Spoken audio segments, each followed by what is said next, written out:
Welcome to my Fire and Ice Titan build. This is one of the most insane builds I've used for Titan in a long while, and it's so easy to do. We are using an absolutely busted Stasis build and then infusing it with some solar from the artifact from this season to make it an incredible eyesore of Stasis explosions and solar explosions, creating perfect chip damage to bosses, creating perfect ad clearing, and it comes with some insane ability uptime as well. This build is absolutely busted and I can't wait to show it to you right now. Starting off, I'm going to show you the gameplay loop, and it's very simple. Our main gameplay loop we are going to be doing is running, sliding, activating our melee and freezing targets. We are then going to damage these targets using our solar weapon, and if they don't insta-die, they are going to be very low. We are just going to rinse and repeat because we get our melee up so quick thanks to destroying these crystals, giving us stasis shards, giving us melee energy back. It's honestly that simple. Now, let's say you do run into a pickle and you maybe whiff your melee, you can still shoot it to get stasis shards back and refund some of that melee energy you just wasted. This has some insane ability regeneration or uptime. It's just brilliant, and it also comes with a Roman super, meaning we get it back very quick, and because we are focusing this in our stats as well, it means it deals insane damage. Just absolutely wiping the floor with enemies, and we can get this back so quick.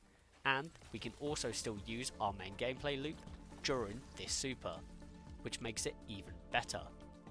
This build is absolutely incredible, and honestly, it's melting everything. All content is just being wiped over with this build. It's so much fun. Now, for the exotic armor piece, we are using the Syntheseps. While we're surrounded, we get increased melee and super damage. It's a melee and super build, so this is absolutely perfect. Nothing else to really say about this. This exotic piece of armor is going to give us increased melee damage, increased super damage. Bosh. Now, for the subclass, we are using Stasis, obviously, Glacial Quake, for the class ability, personal preference, movement ability, personal preference, melee, Shiver Strike, Grenade, Glacial Grenade. This is all a no-brainer, just put these on. Now, for the aspects, we are starting off with Tectonic Harvest. Shattering a stasis crystal or frozen targets creates a stasis shard. This shard will give us melee energy when picked up by us or our allies. While Tectonic Harvest is equipped, picking up stasis shards also gives us stacks of frost armor. This is huge. This is giving us our melee energy back, frost armor as well. It's incredible. This is so good now. And then for our other aspect, we are using a Howl of the Storm. This is how we are doing the main gameplay loop. While sliding, we are activating our charged melee, and we are launching forward a wave of stasis crystals that freeze enemy combatants and slows players. These also create stasis crystals, and we also get 2 melee charges. This is how we are achieving our main gameplay loop by using this aspect right here. Now for the fragments, our first one is Whisper of Shards. Shattering a stasis crystal, temporarily boost grenade recharge rate. Stasis crystals increase the duration of this benefit. This is going to help us get our grenade back for if we do manage to somehow run out of our melee energy, which will happen very rarely, and even if we do run out, we have a super ready for it. Next up, we have Whisper of Fissures. Increases the damage and the size of the burst of stasis when you destroy a stasis crystal or a frozen target. This is giving us bigger stasis explosions. This is a no-brainer. Next up, we have Whisper of Rending. Primary ammo weapons do increase damage to stasis crystals and frozen targets. I personally like this because I'm using a primary ammo solar weapon, and it also just helps us break the stasis crystals quicker if we do whiff, making it a more fluid gameplay loop. If we don't have this on, they take a bit more bullets and a bit more time, and it just sort of slows down the momentum of the loop, I just like having this on for ease. If you do not want to run this, another good one you can run is Whisper of Rhyme, which will help our frost armor stacks having a longer duration. But I'm a big fan of this as it makes the gameplay loop a bit more smooth. And finally we have Whisper of Conduction. Nearby stasis shards will track to our position. This also gives us plus 10 health and super, which is huge. And this just means we don't have to run around trying to pick up every stasis shard, they will come to us. Also just helps with the smoothness of the gameplay loop. That's it for the subclass. It's very simple. Slide, melee, free stuff, blow it up, destroy the crystals, you've got your melee back, rinse and repeat. Now for the weapons, I would highly recommend a solar weapon as this is a stasis and solar build. I personally like using the minor mini tool. It's very strong and it's farmable right now, meaning you can get your god roll right now. It's not a solar weapon that's locked behind past seasons. You can get it right now, which is why I love making these builds as they are available to you this very second. For our primary weapon, we are using the new Malpis Pulse Rifle. I am a big fan of this, one because it's a pulse rifle so it deals with barrier champions, and two because of the perk Suspending Blast, this deals with unstoppable champions, meaning we can deal with every type of champion because this does barrier and unstoppables, this does overload, that's all three covered. Now for your energy weapon or your secondary weapon, solar weapon, no brainer, minor mini tool, my personal recommendation.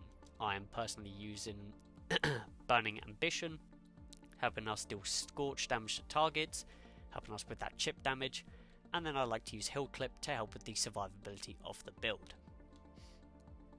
And then finally, you can use whatever rocket launcher you like. I'm personally using this, I've just found it fun, but you could use something like a solar energy power weapon, you could use a strand one, you can use whatever you want.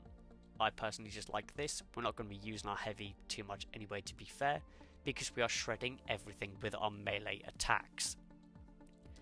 Now for the artefact, the first column is personal preference, the second column is also personal preference, but flame fiber and freeze is very helpful. Let me check to see if there's nothing helpful down here. For the third column we have fever and chill. Rapid precision hits with solar weapons, which we are using, is going to give us radiance, giving us even more damage to this build. And we also have frost renewal, while we have frost armor, which is most of the time. Taking critical damage will release a burst that freezes nearby combatants. Because we are getting up close with targets using this build because it's a melee build, this is very helpful just to help with survivability. Next up we have Cauterized Darkness.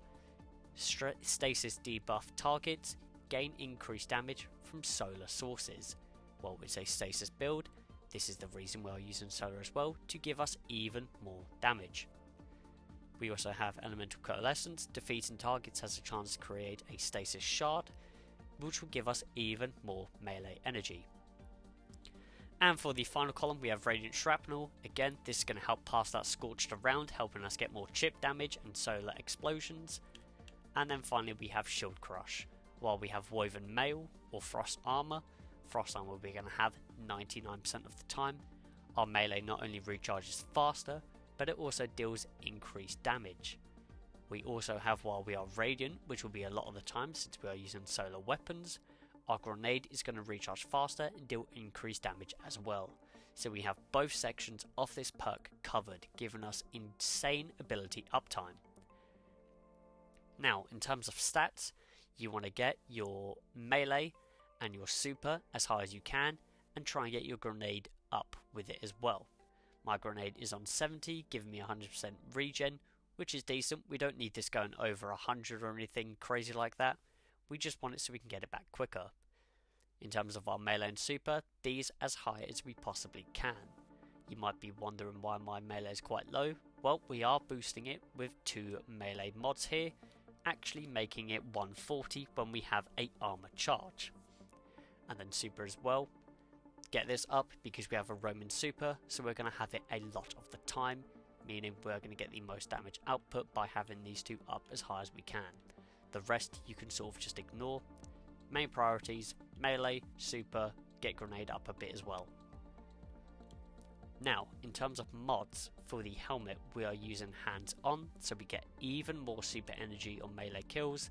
It's a melee build, this is a no-brainer. Next we are using harmonic siphon. Stasis weapon final blows will give us an orb of power, it can be helpful. And then finally we have the solar strand dual siphon, because we are using a strand primary and a solar secondary. Next up for the arms, we are rocking 2 melee font to give us plus 40 in our melee stat, making our melees deal as much damage as possible. And then we also have heavy handed. Our powered melee final blows will give us orbs of power. This is all melee focused for the arms. Chest, damage resistances, do what you want. Legs, we've got stasis surge, giving us more stasis damage. We've got elemental charge, collecting a stasis shard, or collecting a stasis shard has an escalating chance to give us armor charge. This is just another way to ensure we are getting armor charges in this build. And then finally we have recuperation to help with the survivability, giving us health on every orb pickup. Finally, for the class item, we have Reaper. Shortly after using our class ability, our next weapon final blow will give us an orb of power. Again, another orb of power resource for this build. Next we have time dilation to make these armor charges last longer, and then we have a outreach, reduce melee cooldown when we use our class ability as well. And that is it for this build. It is incredibly simple, but so much fun and incredibly powerful. It's actually busted. I hope you have enjoyed this video. If you're using this build, let me know how you find it. If you've used it before, let me know how you find it. And I hope you have a good rest of your day.